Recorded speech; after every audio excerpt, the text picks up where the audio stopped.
बरकत नाम सिंह। आप हमारे यूट्यूब चैनल देख रहे हैं बैक्स बरकत एजुकेशन में सभी के नए फ्रेंड का स्वागत करते हैं। आपके सामने न्यू वीडियो के साथ हम प्रस्तुत करने जा रहे हैं। इसमें से आपने हमसे इससे पहले आपने वीडियो नहीं देखा तो आपको लिंक डिस्क्रिप्शन में डाल दिया गया, आप वहां से जाकर देख सकते हैं, तभी आपको क्वेश्चन समझ में आएगा। चलिए बिना टाइम गवाकर देखते रहिएगा हमारा चैनल, लेकिन प्लीज आप कम से कम वीडियो देखते हैं कम से कम शेयर भी कीजिए, लाइक भी कीजिए, सब्सक्राइब भी कीजिए। ओके, चलते हैं सवाल 10 नंबर। एनसीईआरटी का 10 नंबर सवाल है। कहता है एपी का 17वां पद, कहता है 10वां पद से 7 अधिक है, तो कहता है शांतांतर ज्ञात करे। क्या ज्ञात करे? शांतांतर ज्ञात करे। अब बोले तो डी याद करे। तो चलिए, वह का मतलब मैंने बताया था, वह का मतलब एन होता है। तो क्या पद है? 17वां पद है। क्या पद से 10वां पद से 7 अधिक है। तो चलिए, बउआ कहता है इंडिया टू पाकिस्तान, फिर कहता है मिल जाएगी। एन का मतलब 17वां, एन बराबर 17, ए बराबर पता नहीं, डी बराबर पता नहीं, ए एन बराबर पता नहीं। कहता है 10वां पद से 7 अधिक है, तो इसमें भी वहां दिया हुआ है, वहां बराबर एन होता है, एन बराबर 10, ए बराबर पता नहीं, डी बराबर पता नहीं, और कहते हैं ए एन बराबर भी इंफॉर्मेशन मेरे पास नहीं है, इंफॉर्मेशन करना, लेकिन उससे 7 अधिक के साथ इसमें जोड़ दीजिएगा। तो फार्मूला जानबे करते हैं हिलाए डोलाए को। तो कहता है ए एन बराबर ए प्लस एन माइनस 1 गुना डी। तो चलिए, ए एन का मान पता नहीं है ना, तो चलिए ए प्लस एन का मान कितना हो जाएगा? 17 माइनस 1, डी का मान नहीं पता, तो ए प्लस 17 में से 1 जाएगा तो 16 डी समीकरण 1। फिर ठीक उसी प्रकार यहाँ पे आएंगे, तो ए एन बराबर फॉर्मूला ए प्लस एन माइनस 1 गुना डी हो गई है। तो चलिए, ए का मान नहीं पता, एन का मान सिर्फ 10 है, तो ए प्लस 10 माइनस 1 गुना डी, सीधा करेंगे तो ए प्लस यह होगा 10 में से 1 जाएगा तो 9 डी होगा, समीकरण 2 हो गया। अब समीकरण 1 प्लस समीकरण 2 से, लेकिन एक बात याद रखिए, कहता है 7 अधिक है तो प्लस इसमें 7 जोड़ दीजिए ना, काहे टेंशन ले रहे हैं। चलिए, 7 अधिक के 7 जोड़ दिए, समीकरण हो गया 2। अब समीकरण 1 बराबर समीकरण 2 रखते हैं, तो यहाँ पे समीकरण 1 बराबर समीकरण 2 रखेंगे, तो इसको ध्यान कर लेते हैं। समीकरण 1 का मान इतना है, ए प्लस 16 डी, समीकरण 2 का मान है ए प्लस 9 डी प्लस 7 है। तो चलिए, कहता है ए प्लस 16 डी मैंने लिख दिया, देख लीजिए यहाँ पे। फिर कहता है बराबर है, मैंने यहाँ पे बराबर में भी आ गए। फिर कहता है समीकरण 2 में ए प्लस कहता है 9 डी प्लस 7 है। अब देखिए, इधर जितना भी ए और डी है उधर ले जाइए, तो ए प्लस हो गया 16 डी माइनस ए माइनस 9 डी बराबर 7, क्योंकि प्लस है तो माइनस, प्लस है तो माइनस। चलिए, ए प्लस और माइनस खत्म। यहाँ पर हमारे पास हो गया 16 डी में से 9 डी जाएगा तो कितना डी हो जाएगा? 7 डी हो जाएगा, 7 डी होगा ना। अब बराबर क्या हो गया?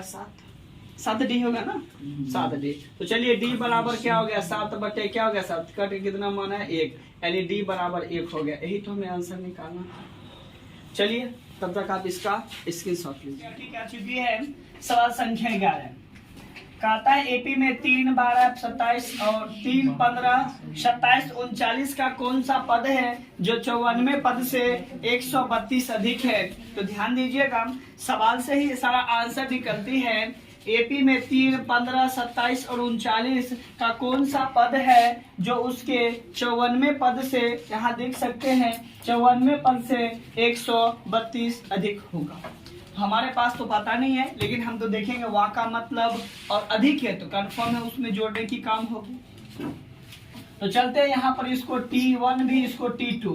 तो चलिए, D बराबर बात करते हैं T2 माइनस T1 की बात होगी।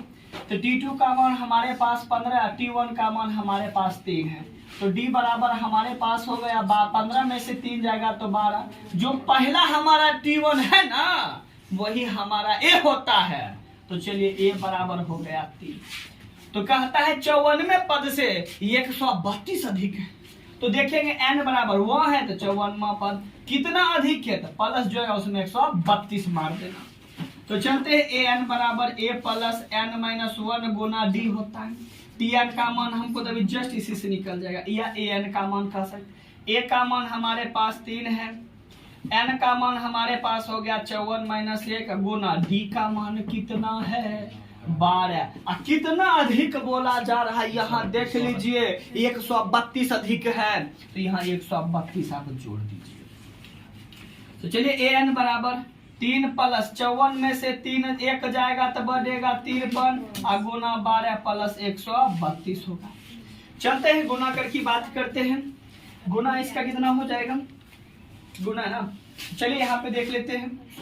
3 प्लस गुना कीजिए कितना आएगा, गुना करते हैं 636 आएगा, कंफर्म 636। चलिए 636 प्लस 132 जोड़िए, इसको अगर हम ऐड करते हैं कितना आएगा 639 आएगा, गलत है 700 कुछ आएगा। और इनको 639 प्लस 132 9 2 11 1 1 बाकी 1 3 3 6 कितना हो गया 7, या 6 कितना हो गया 7। तो चलिए an का मान हमारे पास क्या हो गया 771 हो गया। तो कहता है कितना से कौन सा पद अधिक हमें मिलेगा। तो चलिए पुनः हम बात करते हैं। a बराबर हमें पता है 3, b बराबर हमें पता है 12, an बराबर पता है 771 पता है, लेकिन हमें यह नहीं पता है कि पद ज्ञात होगा तब न उससे उतना अधिक होगा। तो फॉर्मूले की बात करते हैं। an बराबर a plus n minus 1 Guna d, दिखाई दे रहा है। तो चलिए an का मान 771 बराबर an का मान, a का मान हमारे पास 3 है, n का मान तो पता ही नहीं ना, n माइनस 1 गुना d का मान हमारे पास 12 है। जब 12 होगा तब उसको देखिए, तो इन्हें प्लस है तो इन्हें माइनस होगा। 771 माइनस 3 बराबर n माइनस 1 गुना 12 होगा। 771 में से 3 जाएगा तो कितना बचेगा 600 कितना बचेगा 700 होगा ना, हाँ जी 700 होगा। चलिए 700 8 3 11 होगा ना, ये हो गया 613 768 होगा। बराबर होगा n माइनस 1 गुना है तो क्या हो गया भाग, 12 से भाग दे दीजिए तो 16 माया है, कितना बार में कट जाएगा 64 बार में। चलिए भाग देकर देख लीजिए ना, एक बार मैं भाग देकर देख लेता हूँ, भाग देता हूँ देखिएगा। तो चलिए 12 को भाग दीजिए 768 में, तो 12 5 60 बरछक कितना होता है 72। फिर देखिए यहाँ पर कितना हो गया 4, यहाँ 8 हो गया तो बरछक 48, बिल्कुल सही है 64 होता है। तो चलिए 64 बार में मैंने इसको भाग लगाया तो 64 बार में आया। तो बोलिए 64 बराबर n माइनस 1 माइनस है क्या हो गया प्लस, तो क्या हो गया 64 प्लस 1 बराबर n। अब यहाँ पर लिख दे n बराबर क्या हो गया 65। अगर ये हमारा 65 होता है तो 65वां से 54वां से 132 हमारा क्या हो गया अधिक होगा। यही हमारा क्या हो गया आंसर हुआ। ठीक है, तब तक आप इसका स्क्रीनशॉट ले सकते हैं।